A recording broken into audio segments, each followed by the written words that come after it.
l'opinion de Nicolas Bétou et c'est une phrase qu'on entend beaucoup dans la majorité. Une fois sorti de la crise sanitaire, il ne faudra pas refaire l'erreur de 2008. Nicolas Bétou, c'est quoi cette erreur de 2008 ? Eh bien, tout le monde se souvient de cette crise financière de 2007-2008, la plus violente depuis la Grande Dépression de 1929. Elle avait déstabilisé les banques, certaines avaient même fait faillite, et le système financier mondial avait vraiment frôlé la rupture. À l'époque, tous les gouvernements s'étaient coordonnés pour déverser des centaines, des milliers de milliards de dollars et d'euros sur l'économie pour sauver les banques et pour éviter que tout s'effondre. Et c'est la même chose aujourd'hui ?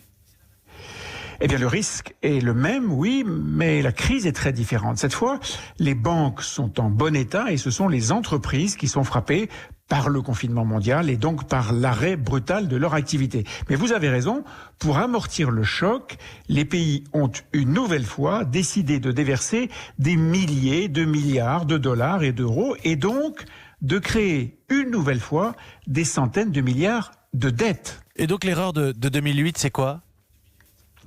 Eh bien, c'est ce qu'a fait Nicolas Sarkozy pour éponger cet endettement une fois que la crise était passée. La règle de base, on le sait tous, c'est qu'il n'y a pas d'argent gratuit. Et donc, lorsque vous vous endettez, soit vous poussez votre montagne de dette devant vous, mais à l'époque, les règles de Maastricht interdisaient ça aux pays européens, soit vous remboursez.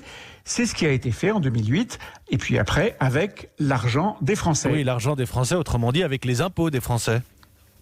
Exactement. Le gouvernement Fillon, qui avait réduit les impôts dans la première partie du quinquennat, a été obligé de les relever. Et puis François Hollande, une fois arrivé au pouvoir, tapera à son tour tellement fort que la France deviendra le pays le plus taxé du monde développé, un pays qui n'a jamais retrouvé une croissance réelle, ni inversé la courbe de ses millions de chômeurs. En 2008, cette politique de sortie de crise a cassé la machine France. Donc je vous suis, ne pas refaire l'erreur de 2008, ça veut dire ne pas relever les impôts pour absorber les dépenses supplémentaires ? Parfaitement. Et ce qui était impossible à faire en 2008, à cause de Maastricht, eh bien c'est désormais autorisé puisque toutes les règles européennes sur la dette ont été suspendues. Cette fois, la France est donc libre de faire un autre choix politique. Et justement, le choix d'Édouard Philippe et de Bruno Le Maire aujourd'hui, c'est pas de hausse des impôts, pas de coup de bambou sur un pays fragilisé. Il faut une relance économique, il faut de la croissance, il ne faut pas des impôts. En face, à gauche et dans une partie de la majorité, d'autres demandent à Emmanuel Macron de prévoir au contraire un retour de l'ISF ou d'une contribution des plus riches. Alors bien sûr, ils ne le disent pas juste comme ça, brut de décoffrage. Non. Tout cela est enrobé dans un discours sur les leçons de la crise, sur la nécessité de transformer notre modèle, de réfléchir sur l'après, sur les faiblesses, sur les fractures que ça a révélées.